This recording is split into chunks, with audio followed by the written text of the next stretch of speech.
All right, let's continue on with chapter 10, discrepancies between Kalachakra and other tantras.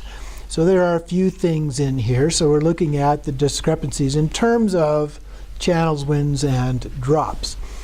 So first there's a brief explanation, and he mentions, for example, that the throat chakra has 16, the crown chakra has 32 petals, and so forth. So the number of petals varies from the traditional way in which they are viewed.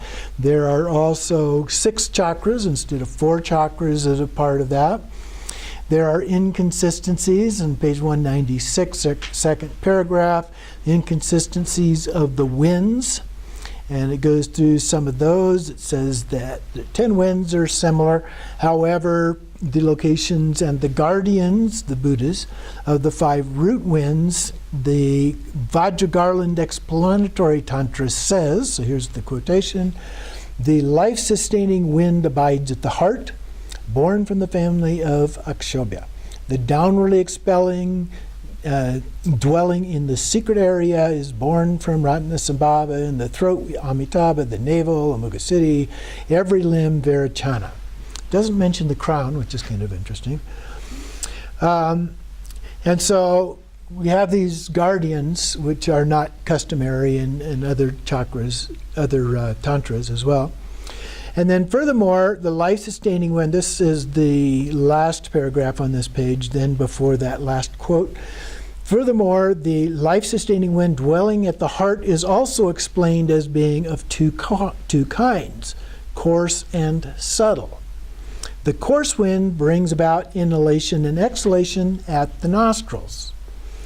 Then, skipping a couple lines, the subtle life-sustaining wind is inseparable from the very subtle mind of clear light and is known as the indestructible mount. It dwells within the duty of the channel knot in the very center of the heart chakra. The avaduti is what's referred to. So within the central channel, the chakra at the heart. And so this is the indestructible drop, is what we've talked about it before as being in there. So that's the life-sustaining wind, subtle aspect of the life-sustaining wind. Okay? Because the life-sustaining wind, more broadly speaking, is throughout. It starts at the heart, but it goes throughout, all of the 72,000. Going on and skipping the next 3 quotes, on page 197, thus, the indestructible and very subtle wind is also described as 5 blazing rays of light. The Vajramandala Ornament Tantra says, in the center of the heart, the indestructible, clear and like a lamp, unchanging and extremely subtle, the syllable ah supreme. So the drop or tigli, the ah syllable. So like a lamp, that would be the rays of light that it referred to. And then continuing on, this too teaches the very subtle, indestructible wind. Emptiness perceived when the innate wind returns to its place after the other winds have dissolved. And the very subtle life-sustaining wind. So this is the very subtle life-sustaining wind. This very subtle wind and its very subtle mind of clear light form the foundation of all phenomena of samsara and are the special meditative foundations of the 2 forms of a Buddha. So that would be the Rupakaya, Dharmakaya. With this wind being the special meditative foundation of this enjoyment body of a Buddha. And the enjoyment body, of course, is Sambhogakaya.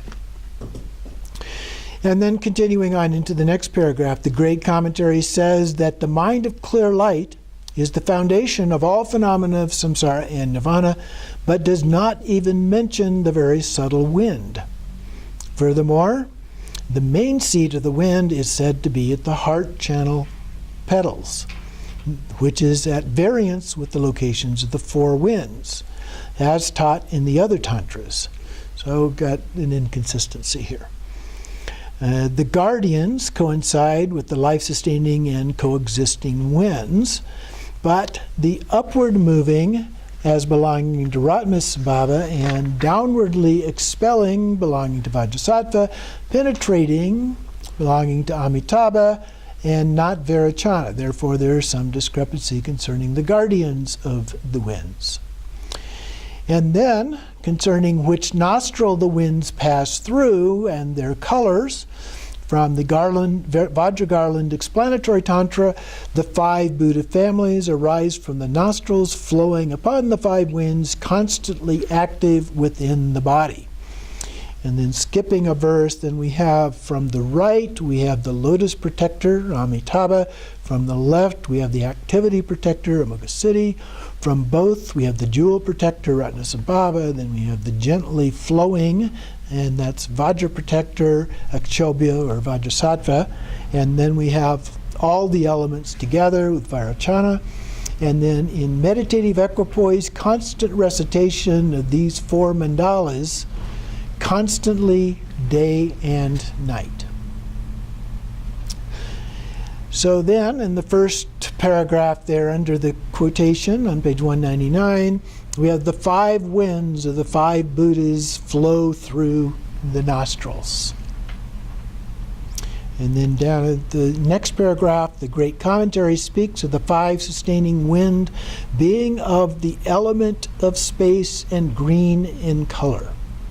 The downwardly expelling wind, the element of gnosis, blue in color. The coexisting wind of air, black in color. Pervading wind of water element and white. Discrepancies in the colors and the elements. So there's differences among the tantras because of that as well. Similarly, the great commentary speaks of the winds divided into 5 elements flowing in sequence and of their own accord through left, right, and both nostrils. There is therefore disagreement in the way wind flows through the nostrils. The Kalachakra, that altering sequence that we went through, is not in the other tantras. The hidden tantras in their commentaries speak only of 4 winds: fire, water, earth, and air. And then each flow in 900 breaths. In this way, each of the 4 winds flows 900 times multiplied by 6 in a single day. Moreover, each of the 900 breaths is divided into 4 sets of 225 winds, 1 for each of the 4 goddesses. And then it goes through that in the quotation, the top at 200 below the quotation. The winds of the 4 goddesses are correlated with the winds of the minor elements. So there's a little bit different structure in terms of the way these are organized and how they're associated. Then, also, according to the hidden tantras, apart from the time of death, there is no flow of wind in the central channel during normal existence.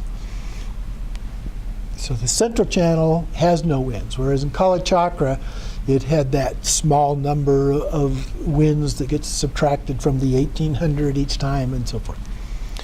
So the great commentary, on the other hand, explains 1800 breaths less the 56 and a quarter that flow through the nostrils during the flow and the time of changeover. Then between left and right nostril, 56 and a quarter breaths of wind flow from the central channel. So at the time of changeover, then we have this small number of breaths from the central channel that enter into the equation and complete the set of 1800. Furthermore, the hidden tantras talk only of the winds of the 4 elements, flowing freely or predominantly through the nostrils, and do not mention the flow of the space element wind. Although in the hidden tantras, oftentimes air and space are the same. They're not differentiated here. The great commentary talks of the flow of the space element wind. The hidden tantras talk of 900 breaths during each period of the 4 winds, 6 times, making a total of 24 wind movements. The great tantra talks of 1743 and 3/4 breaths, of the 5 elements changing 12 times to form 12 major wind movements. Thus, these therefore are discrepancies in the number of breaths and the number of wind movements. The hidden tantras say that, except for the movement of death, while on the path, the winds do not flow in the central channel.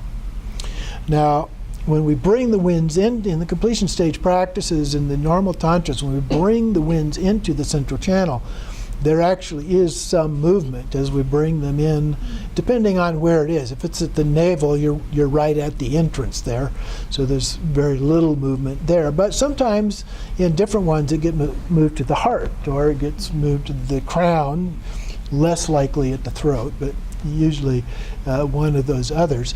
Or in when we talk about the visualization with the consort, there can be a movement in the central channel of them down to the sex organs. And so that's, again, a different experience where the winds can actually flow in the central channel. The Great Commentary says that even during normal existence, wind flows in the central channel. So these are the discrepancies. So the second aspect here is thinking behind presentations that are given here and in the other presentations, divided into two parts, starting with Abhayakara-gupta's explanation. Explanations from the hidden tantras are definitive, while those from the three bodhisattva commentaries that comment on the Kalachakra and others are interpretive and not to be taken literally. Even Longchenpa, when he talks about these different practices, says that we should not take them literally. So it's not that, I mean, his comment here, this is just from this one particular person, says the explanations from the hidden tantras are definitive, but others don't agree with that. And then at the bottom of that same paragraph, the teachings in the Kalachakra are interpretive as they are based on the views of Shriyarata and other disciples. How are they to be interpreted? And then he quotes from the sheaves of oral transmission. The fifth element of space is pervasive, and so only flows at the times of the four mandalas flowing at the four places. It was therefore not taught as being separate. This was spoken of by the Venerable Aryadeva. From the openings of the Vajra and Lotus, rays of light rise and travel upward to the flow from the tip of the nose. Within them, the four mandalas of the four elements of earth, water, fire, and air are exhaled. The pervading wind does not emerge. It is together with the pervading rays of light. So one element, mandala, pervades the four elements, and so this is being validated with another quotation that he gives here, but I'm not going to go through the quotations, so skipping down below all of those in the regular paragraph, these quotes establish that within the flows of wind and the four element mandalas, the space mandala wind does not flow independently or predominantly during normal existence. At the bottom of that same paragraph, presentations therefore found in the Bodhisattva commentary on the Kalachakra Tantra and so forth are explained as being subject to interpretation. Okay, so he's kind of repeating himself. And then there's a long quote from the sheaves of oral transmission, and on page 203, down about, 8 or 9 lines. Therefore, as all contradictions have not been resolved, you may ask, what is the point of trying to resolve part of the contradictions? Those parts of the Kalachakra that do not contradict other tantras are doctrine. I follow them as I would my own. Some contradictions I have resolved because they are adapted to the minds of certain disciples. Certain people view it one way, certain people view it another way, and that's fine. As to the rest, although the contradictions are not resolved, it has been explained at the great length that there are no faults in these at all, and so therefore they are acceptable. Let go, let be. Okay, then skipping down to the next heading here, a presentation of statements by other scholars and their meanings. So some scholars say that it is not right to posit as interpretive those presentations from the Kalachakra on the formation of the world realms and on the channels and winds and so forth that conflict with the Abhidharma tradition and the hidden tantras. It were, it is, skipping something here. Oh, if it were, then parts would have to be explained from the point of view that it does not exist as literally taught. Skipping a line or two, it also becomes very difficult to settle almost anything as being literally true. Although the explanations from the Kalachakra and the hidden tantras disagree, they should both be accepted as being definitive. And then from the lantern illuminating the 5 stages, down at the very bottom of that, the last 3-4 lines, it seems difficult to say that in one tradition can be verified and that another cannot. They are taught according to the needs of disciples and should not be held as being contradictory. This is how it should be understood. And then there's a quote, short quote below that. The Vajra vehicle, in accord with the mentality of sentient beings, lies hidden as Vajra words in the King of Tantras. Thus, in the root hidden tantras, the meaning are taught in an unclear or hidden style. And of course, that's the reason that we have commentaries on those, to help explain whatever is hidden as a part of that.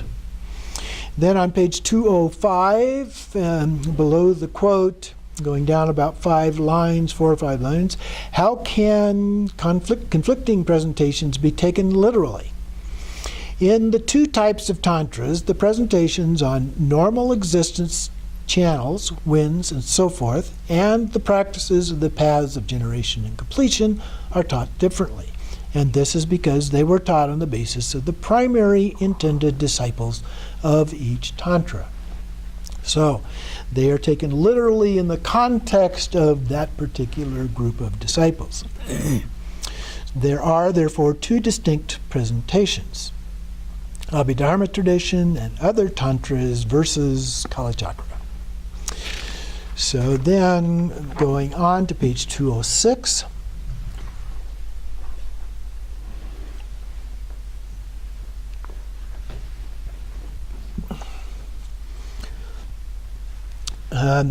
Just below the quote at the top, this page teaches in Kalachakra, the 156 channels comprise the 32 channel petals in their secret place, 64 in the navel, 8 in the heart, 32 at the throat, 16 at the forehead, 4 at the crown.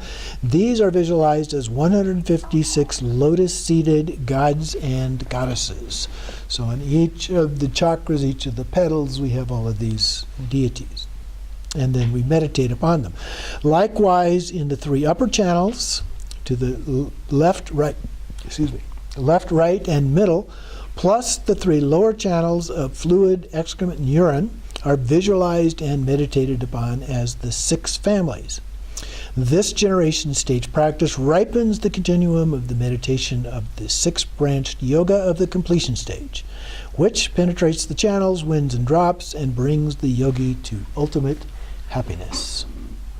So it's kind of an overview of the purpose and function here. At the bottom of the same page, 206, if the yogi does not induce winds into the central channel by way of the 6-branched yoga, the ultimate result of deathlessness is unobtainable. So we have to move those winds into the central channel in the completion stage practices in order to achieve enlightenment, according to the tantras. At the top of page 207, the presentation of the channels and winds, plus the stages along the paths of generation and completion, exist on the basis of their intended disciples and therefore are to be taken literally, at least in that context. Skipping down a half dozen lines, this world exists as a reality is clearly the thinking of the tantras and sutras. It is also the thinking of Kalachakra. And then going to the last 3 lines in that same very long paragraph. If one correlates with and focuses upon external world and an internal world of channels and so forth that do not actually exist, it will be difficult to attain any kind of result. Now that doesn't mean that they do actually exist, but if you don't visualize them as if they actually exist, okay? Because of the separate and different types of karma of the two kinds of intended disciples, differences arose in the external worlds and internal worlds of channels, winds, and so forth. Because of these differences, two ways of traveling the path arose. So this has been a brief explanation of the presentation of the inner world. So my interpretation of all of this is that you take it as literally as a practice, but not in terms of ultimate truth. But you can decide for yourself. So we'll take another short break.